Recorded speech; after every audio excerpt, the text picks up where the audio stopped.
from Mondowise. Israel commits largest massacre yet in northern Gaza. The siege of northern Gaza and Jabalia refugee camp enters its third week as Israel has cut off aid to some 200,000 people. On Saturday, Israeli forces bombed Beitlaya, killing at least 80 Palestinians in one of the largest massacres in months. Israel continues to besiege North Gaza and Jabalia refugee camp for the 16th consecutive day, cutting off the entry of humanitarian aid for some 200,000 people amid continuous airstrikes and artillery shelling. On Saturday, Israeli forces bombed a residential block in Beit Laia in northern Gaza, killing at least 80 Palestinians and wounding over 100, marking the largest massacre in northern Gaza in months. Also on Saturday, Israeli forces bombed the Tel al-Zatar neighborhood in Jabalia, killing 33 Palestinians, including 21 women, and wounding over 85. The director of the Kamal Adwan Hospital in Beit Laia, Dr. Hassam Abu Salifia, told Al Jazeera that the hospital is overwhelmed with limited and exhausted medical staff amidst a severe shortage of medical supplies, food, and fuel for power generators. Dr. Abu Salifia also said that this is the first time the hospital has faced this level of dire conditions since the beginning of the war, indicating that it is working at maximum capacity with minimal resources, prioritizing only cases that can be saved. He also pointed out that the hospital ran out of blood and the doctors went to the streets to ask people to donate blood. This is from Mondowise. Israeli army continues attempts to empty northern Gaza, following the Israeli army's claim to have displaced 20,000 Palestinians from Jabalia. Local sources tell Mondowise that most of the displaced have relocated to other places in northern Gaza. The Israeli army forcibly expelled Palestinians in northern Gaza from their shelters, as relayed by eyewitness accounts, news reports, and video footage released by Israeli sources.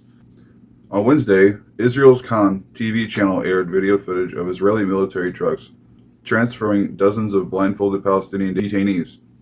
Kan claimed that the Palestinians were arrested for interrogation.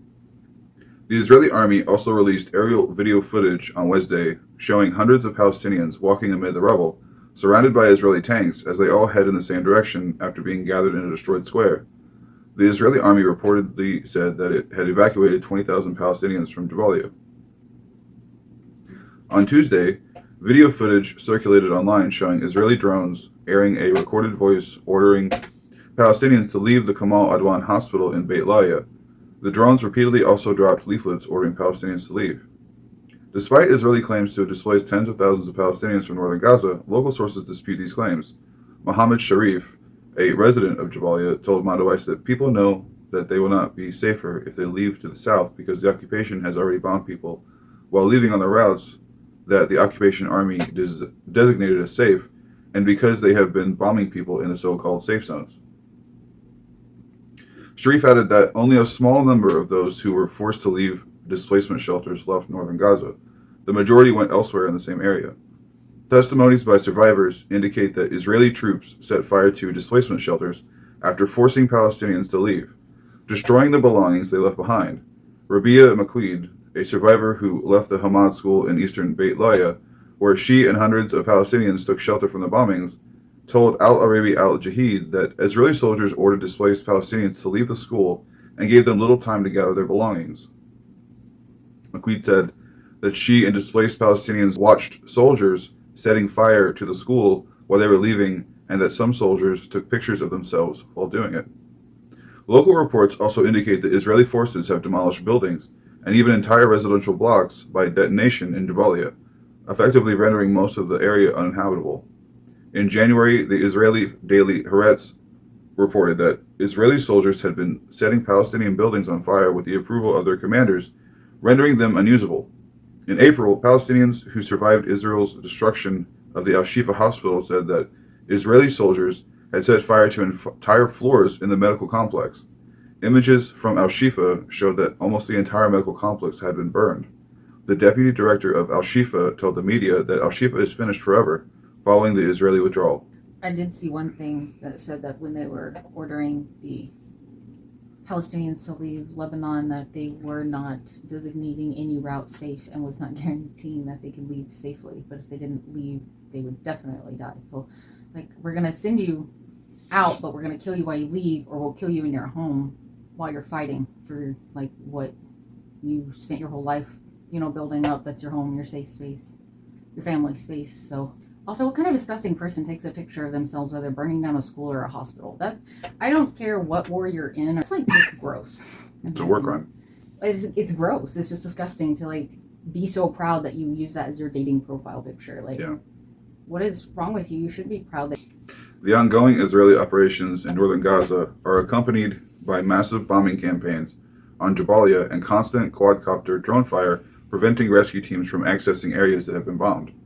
The Palestinian Civil Defense said on Wednesday that 3 of its rescuers were killed by Israeli fire while trying to evacuate Palestinians, and that all of its operations have been halted in all of northern Gaza, leaving the population without any humanitarian services. But they let them all in, you know. Israel's siege and offensive on northern Gaza have been ongoing for 20 days, as part of what has been described as the implementation of Israel's General's Plan, which aims to forcibly depopulate northern Gaza through deliberate starvation and extermination. Although the General's Plan doesn't include plans for settler colonialization of the area after its ethnic cleansing, far-right Israeli politicians and settler groups have been advocating the settling of Gaza since December of last year. Ben Shapiro lauds and celebrates it. Oh, Ben Shapiro. My wife said that if your pussy's wet, that's actually an infection. Well, you know what you never were able to accomplish with your wife. On Monday, Israelis rallied at Kibbutz Be'eri, 3 kilometers away from Gaza's fence, demanding to be allowed to settle in the Strip. The rally was attended by several Israeli ministers, according to Israeli media. Reports indicated that some 700 Israeli families at the event had signed up to move to the prospective Israeli settlements in Gaza. Northern Gaza was home to some 700,000 Palestinians before October 7th, 2023, according to estimates. Some 200,000 Palestinians continue to live in the area. We came here with one clear purpose. The purpose is to settle the entire Gaza Strip, not just part of it, not just a few settlements, the entire Gaza Strip from north to south. There are representatives here of 6 groups with more than 700 families. That is thousands of people who are ready to move to Gaza now. As a result of the brutal massacre of the 7th of October, the Gaza Arabs lost the right to be here ever. So they will go to the different countries of the world. They will not stay here. The world is still hesitating, but we will convince in different ways. We'll convince the world. We came here with what? I don't know if you want to use that. It is relevant to what you just read about the 700 families she's leading, which is kind of disgusting because it's We read about her last couple weeks ago. I mean, I guess if the only way your wife can get wet is from genocide, then that bitch is crazy. That should be a red flag. Mm-hmm.